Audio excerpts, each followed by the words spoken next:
মধ্যে আদা জিরে, তারপরে হচ্ছে গিয়ে পোস্ত আছে, সর্ষে আছে, লবণ দিয়েছি।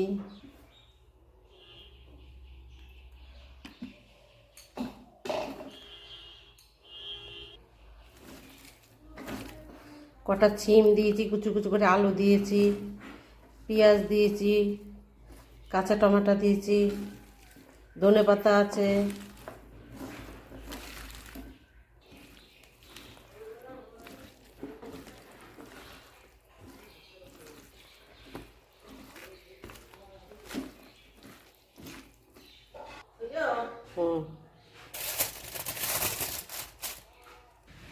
এই দেখো, এই যে বেঁধেছে,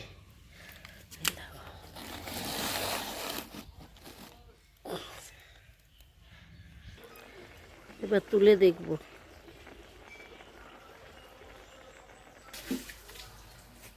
এ দেখো বন্ধুরা, কি সুন্দর সিদ্ধ হয়ে গেছে। দেখো,